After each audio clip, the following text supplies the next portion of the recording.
Okay, Hemi, can you hear me right now? Yeah, I got you. Jesus, hearing myself talk. Okay, wicked. So obviously we've had a little chat before we come on, so we're all kind of caught up, which is obviously great from your big day, last week now. How you been feeling since, mate? All right? Yeah, no, pretty good. Definitely the next day, just fatigue. I just was pretty lazy, did a bit of sleeping and a lot of eating, and then the day after that, felt sort of back to 80%, and then today, being the third day later, I'd say I feel awesome. Like I was back in the gym today, just doing mobility and that, and I feel really good. Yeah, like ready to go back to work. So Good. that's Good. been pretty good recovery. Like the body handled it pretty awesome. Yeah, nice, nice.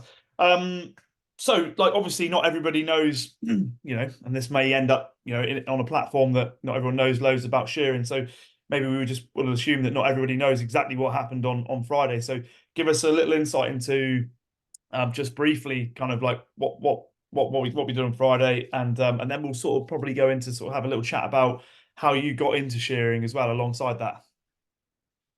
Yeah, so yeah, on Friday we did a world record, a three stand strong will U 8 hour world record. And the target was 1,611. And we had a really good day, and our total tally was 1,745. So it was a really successful day. Really hard, but really successful day. Yeah.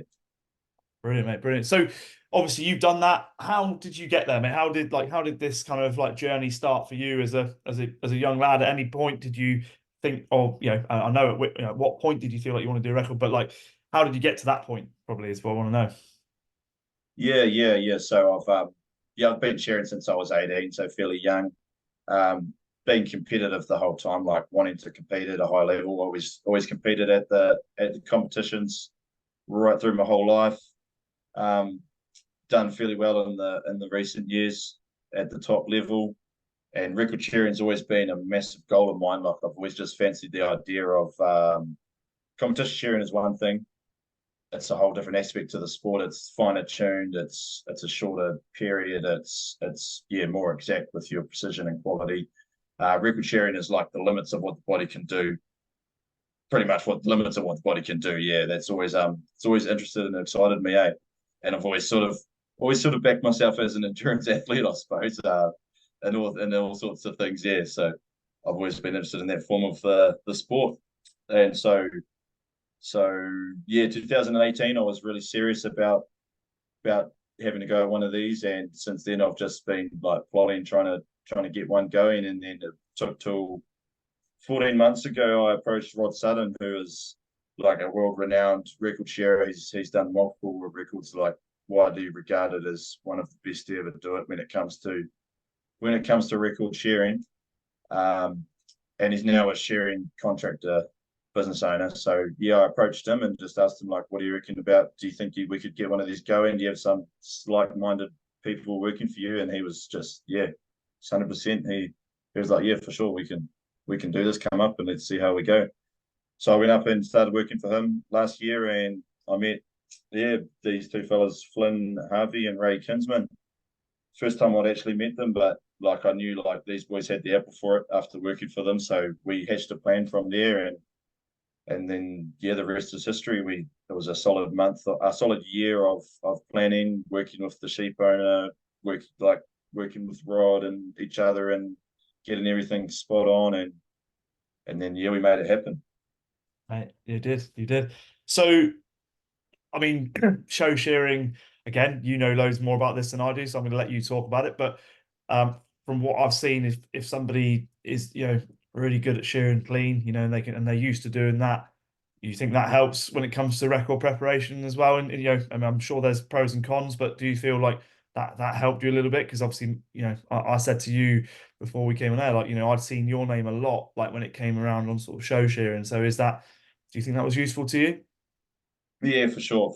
Yeah, no doubt. It's it's about having those habits ingrained in you over years when it comes to the quality side of things. Because as much as record sharing is about pushing it to the limit, like there's definitely still a quality standard, which is a high quality standard you have to share to. And if you have those habits ingrained in you, then you get to the day and it's not a problem. You're not struggling to share to a standard. You can really just let go and give it your all. You don't really have to worry about the job because you have those habits ingrained in you. So that's hugely beneficial.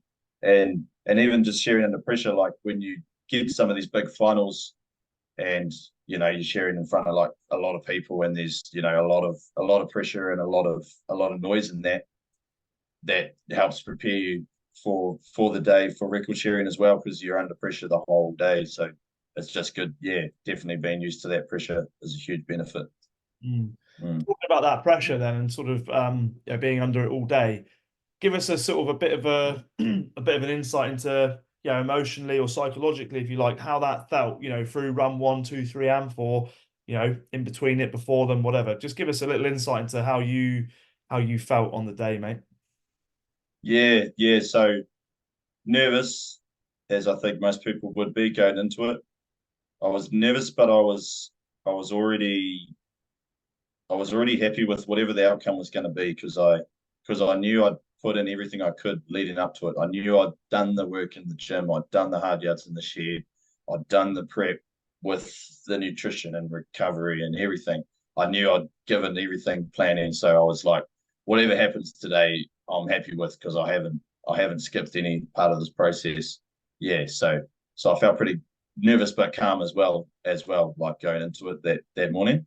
And then it was interesting because there was a lot more people in the shed at 7 a.m. than what I was expecting. I was expecting it to be pretty subdued because it's the first thing in the morning, yeah, but there was a lot of people showed up at 7 a.m. So when we 5, 4, 3, 2, 1 went to crack into it, like the crowd erupted, which actually caught me off guard. And it was, yeah, really caught me off guard, and that put me under pressure just straight away, because it got me a heap more excited than I thought I would. And then I actually really struggled the first hour because I sort of got arm pump, which is a thing like when your arms lock up. That happens in open finals when you're under a lot of pressure. I'm not sure why it happens, but your muscles basically lock up in your arms and you struggle to sort of hold on to the hampies. So, that first hour was difficult for me. I was stressing because I couldn't share properly, and then that sort of subsided by we got to the first hour, and then I felt really good after that, and then I sort of got started to enjoy myself and get going, and then that was great, yeah. And then second run was much the same, felt pretty good. Second run, third run felt pretty good, and then obviously that fourth run is another world of pain in itself, and yeah, that's the one that your brain sort of blocks out in hindsight, I think, because it can be a pretty traumatic part of it, but yeah, we got there. I think I think we were saying earlier, like the fourth run is like it's its own little entity, because that's you're at the final straight, you're pushing through, you're trying basically. I don't think it matters whether you're shearing or doing another endurance event. When it's like that last section of whatever it is you're doing, it might be the last 4 miles of a marathon, you could think of anything, basically the last part of the day.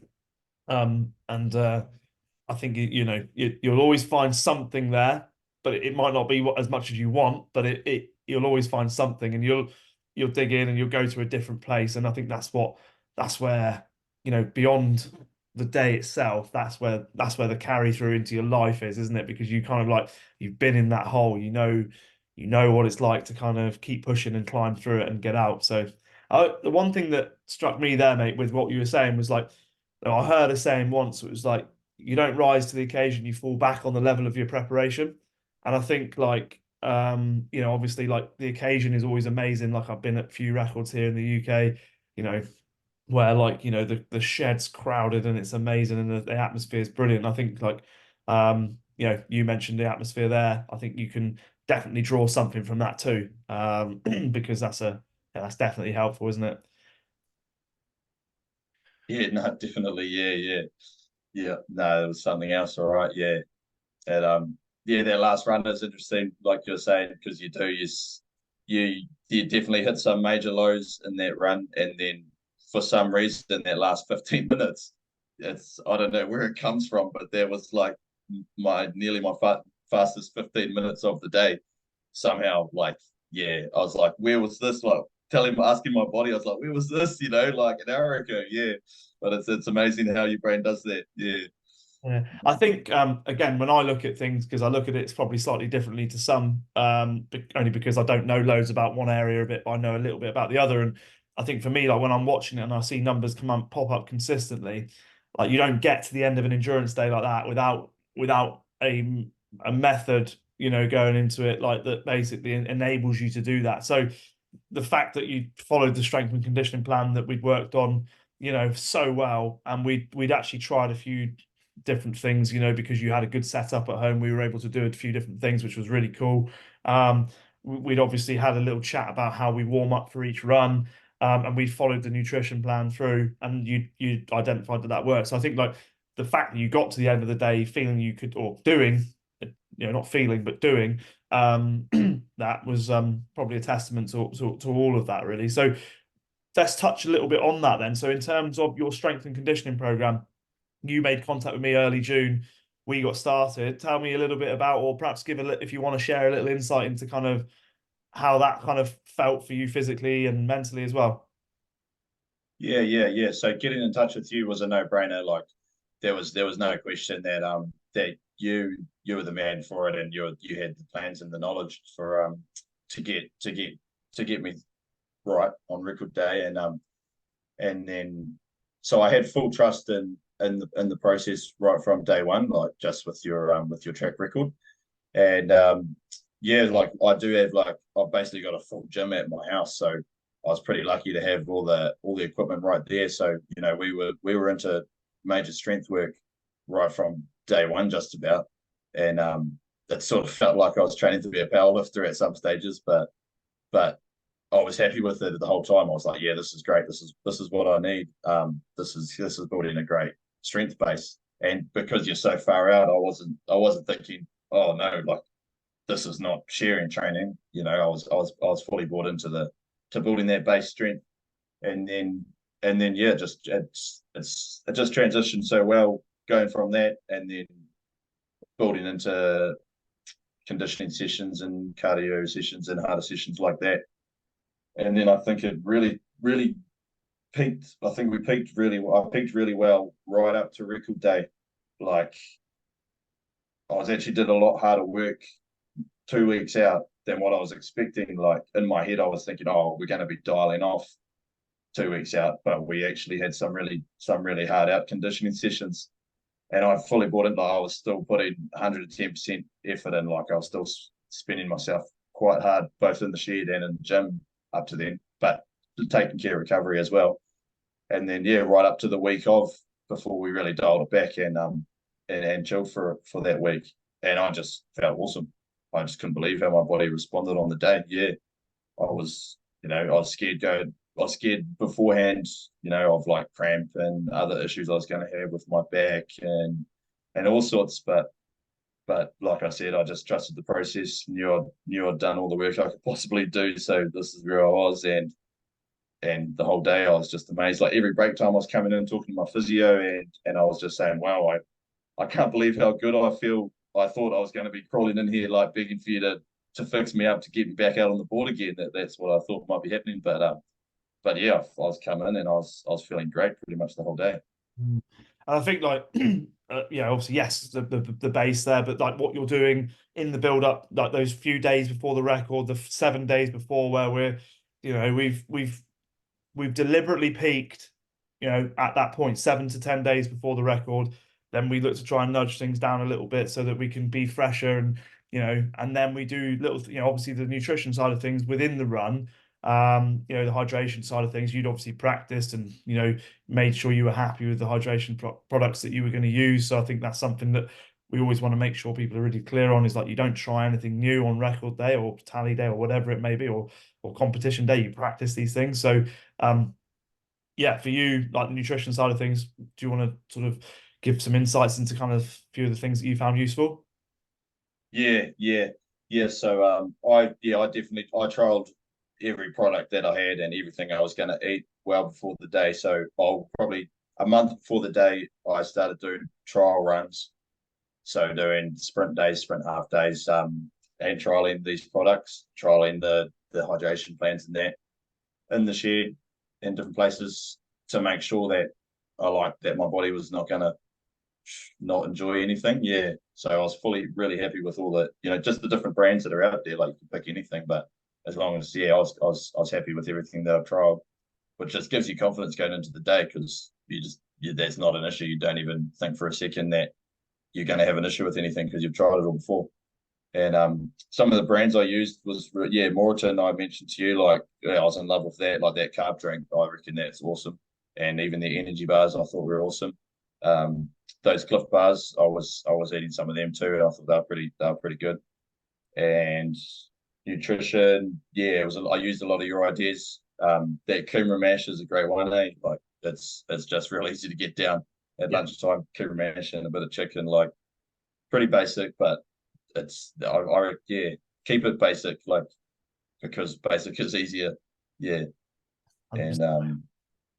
no, everything worked really well, nutrition, hydration wise. I was clinical on the hydration plan, like didn't skip a beat, that's crucial.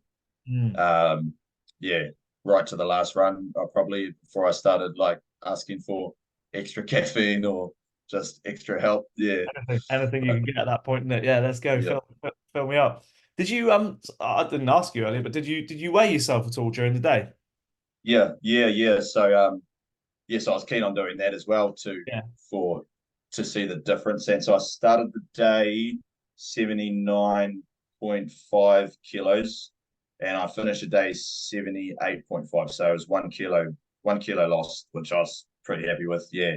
Yeah. To be fair though, if you'd have 70, so I'd imagine probably if you at the start of each run, you'd probably put that back on if you'd gone out to shear again just by eating. You come in after your last run, you're going to be a bit depleted because you've given everything you've Yeah. got. Yeah. That's it. I didn't actually think of that. Yeah, because I hadn't actually refueled when I weighed myself at the end of the last run. So I fully would have put that kilo back on. So I should have done that, and then I would have got that par result Yeah, that we're hoping for. Yeah, yeah, no, no, no. Did you weigh yourself after each, like before and after each run then, or did you just do the start and the end of the yeah, day?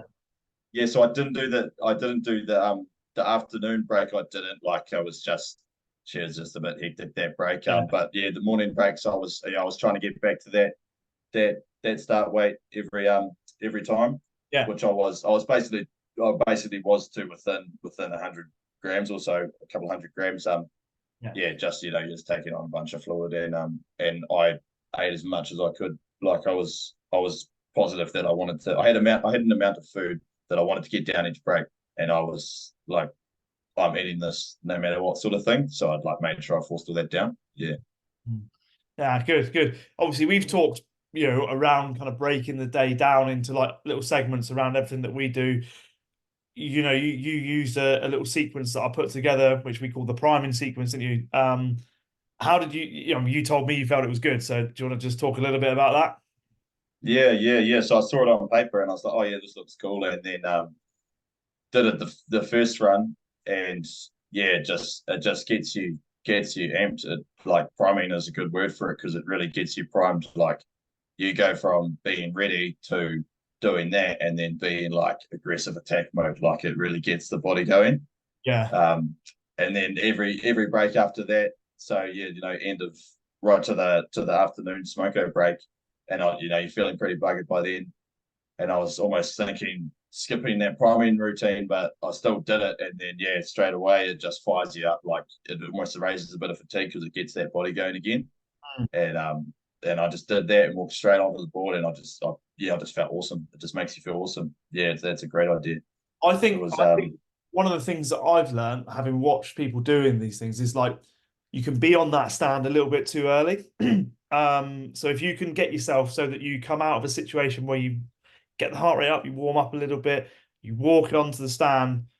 Obviously you don't want to be rushing when you get there, but like at the same time, if you don't want to be there too early, because if you stand there too long, your mind can wander a bit, you can get distracted, but equally as well, heart rate and sort of energy levels sort of drop down a little bit before you try to go. So I think trying to find a sweet spot of the timing, is key to get back on that stand. So yeah.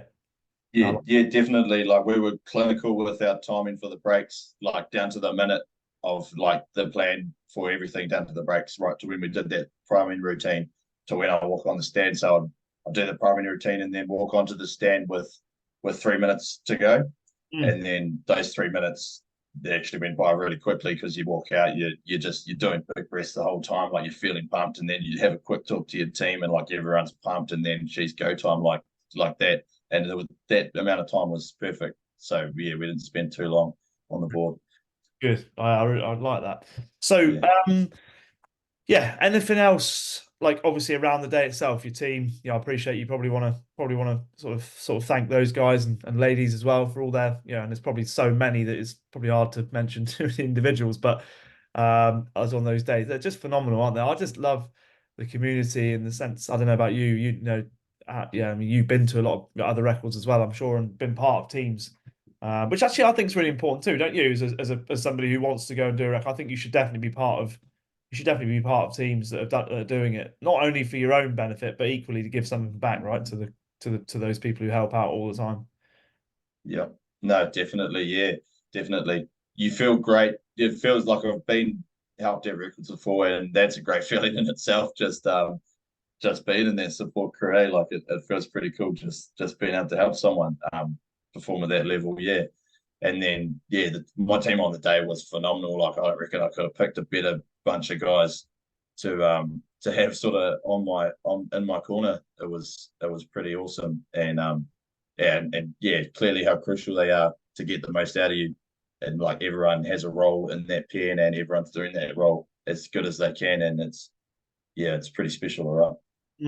I think it's like from again, sort of just from where I'm stood, it's like it's having a balance of the people who know what they're doing, because clearly you need that, but also you need people who are going to say the right thing at the right time. They're gonna sort of like maybe even see things coming before it happens, so they're kind of like in tune with what's going on. It's a real nice blend, isn't it, of personality and knowledge Yeah.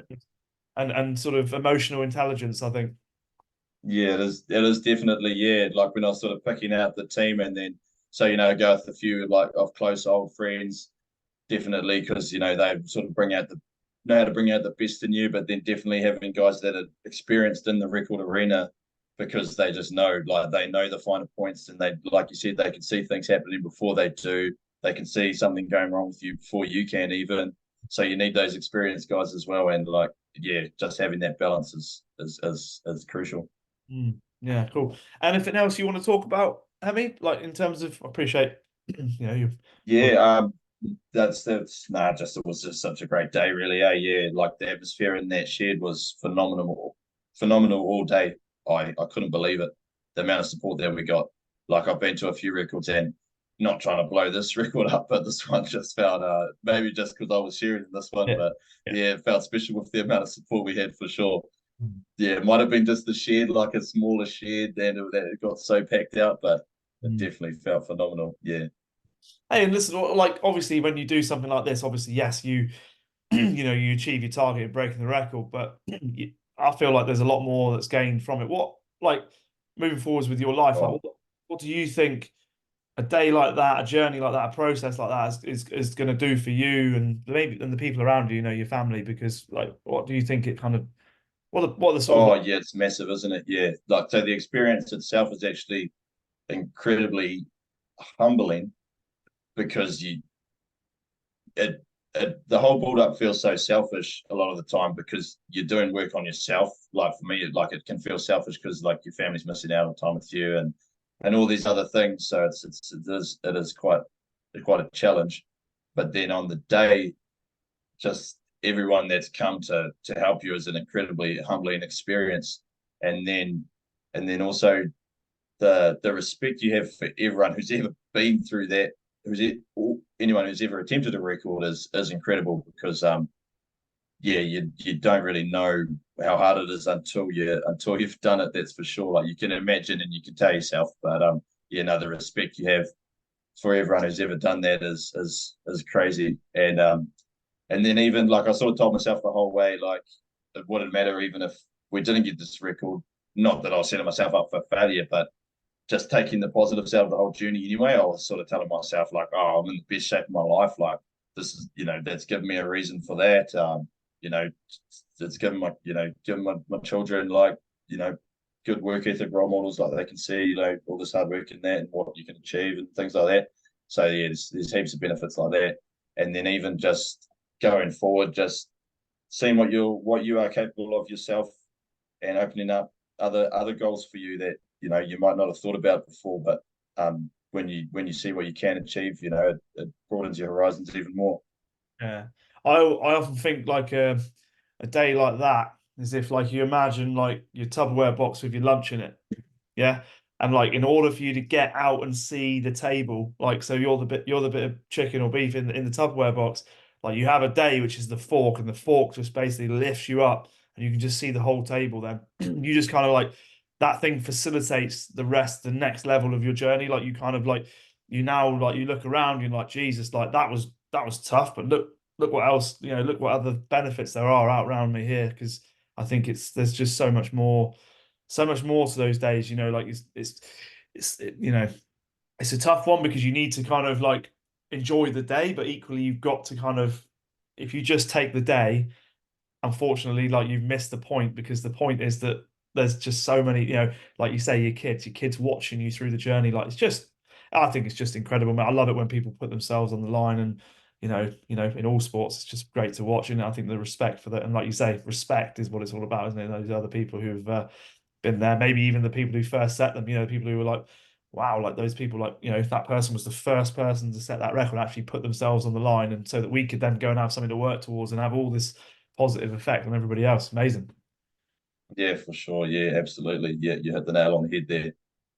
Just so much to be gained. Cool. Listen, mate, I don't want to keep you up any longer. Appreciate your time. I know it's getting late your end.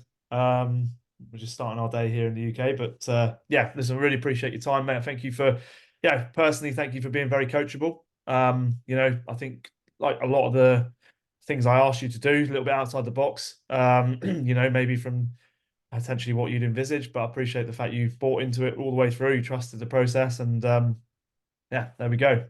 And results tells you all you need to know. Yeah. Thanks, Matt. Awesome, man. All right, buddy. That's